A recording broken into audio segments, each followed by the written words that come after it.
আকাশবাণী আগরতলা, স্থানীয় সংবাদ পড়ছি উদয় শঙ্কর ভট্টাচার্য।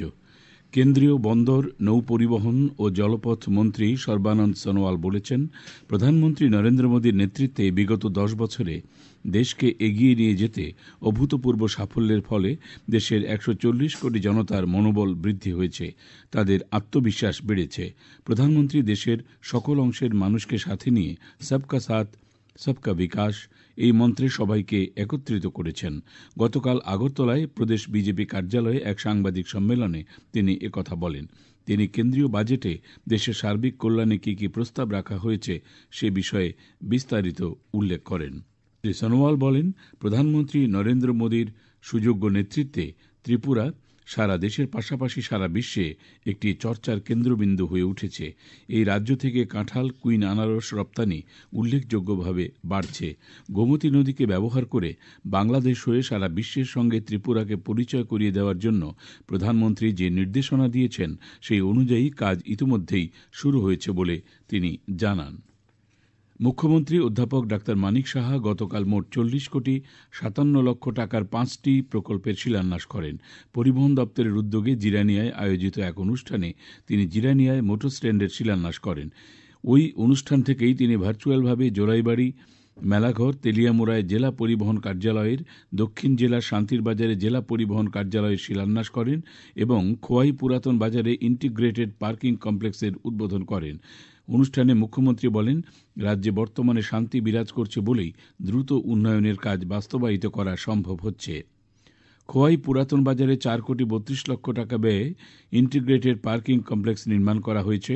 গতকাল পুরাতন বাজারে আয়োজিত অনুষ্ঠানে উপস্থিত ছিলেন বনমন্ত্রী অনিমেষ দেববর্মা, বিধায়ক পিনাকি দাস চৌধুরী, পুর পরিষদের চেয়ারপারসন দেবাশিস নাথ শর্মা। আজ বিশ্ব বেতার দিবস। বিশ্ব বেতার দিবসের প্রাক্কালে গতকাল আকাশবাণীর নতুন দিল্লির পণ্ডিত রবিশঙ্কর স্টুডিওতে রাগ রেডিও রং রেডিও অনুষ্ঠানের আয়োজন করা হয়। অনুষ্ঠানে প্রখ্যাত শাস্ত্রীয় গায়ক সীতা বসন্ত লক্ষ্মী, অভিনেতা যোগেন্দ্র টিক্কু, রেডিও জকি ঋতু রায়, চিত্রনাট্যকার ড সুভাষ চন্দ্র এবং আকাশবাণীর প্রাক্তন অতিরিক্ত মহানির্দেশক যোগেন্দ্র পল আলোচনায় অংশগ্রহণ করেন। আলোচকরা আকাশবাণীর সঙ্গে তাদের যাত্রার অভিজ্ঞতা তুলে ধরেন এবং রেডিওতে উপভাষা এবং ভাষার সঠিক ব্যবহারের গুরুত্বের উপর জোর দেন। তারা সুস্থায়ী উন্নয়নকে সমর্থন করার জন্য ডিজিটাল রেডিওর প্রয়োজনীয়তার কথা তুলে ধরেন। আকাশবাণীর মহানির্দেশক ড প্রজ্ঞা পালিওয়াল গৌর অতিথিদের স্বাগত জানিয়ে বলেন যে তারা রেডিওর ঐতিহ্যকে এগিয়ে নিয়ে গেছেন। আকাশবাণী সংবাদের সঙ্গে একান্তে কথা বলার সময় চিত্রনাট্যকার ড সুভাষচন্দ্র এবং অভিনেতা যোগেন্দ্র টিক্কু জোর দিয়ে বলেন যে বিনোদনের পাশাপাশি শিক্ষার জন্য রেডিও শ্রেষ্ঠ মাধ্যম। এডিসির দুদিনব্যাপী অধিবেশন আগামী 7 এবং 10 মার্চ অনুষ্ঠিত হবে। খুমুলুংস্থিত পরিষদীয় ভবনে 7 মার্চ বেলা 11টায় অধিবেশন বসবে। পরিষদীয় সচিব কেশব দেববর্মা গতকাল এই খবর জানিয়েছেন।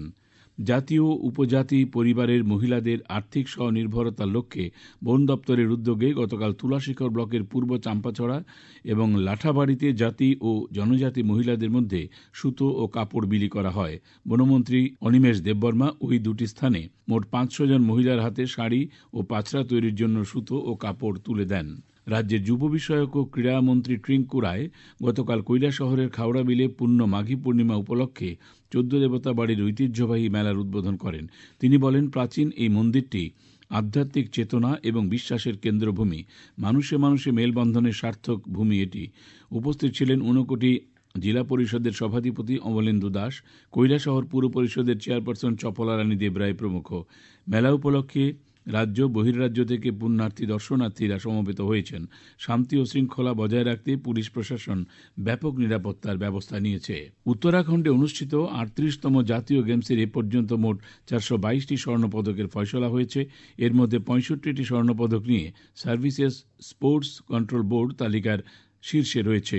50টি স্বর্ণপদক নিয়ে মহারাষ্ট্র দ্বিতীয় স্থানে এবং 39টি স্বর্ণপদক নিয়ে হরিয়ানা তৃতীয় স্থানে রয়েছে।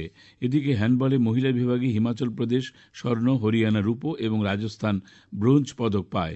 অপরদিকে পুরুষ বিভাগে সার্ভিসেস স্বর্ণ, হরিয়ানা রূপো এবং উত্তরাখণ্ড ব্রোঞ্জ পদক পায়। আজ আকাশ আংশিক মেঘাচ্ছন্ন থাকবে। সকালে কিছু কিছু জায়গায় হালকা কুয়াশা পড়েছে।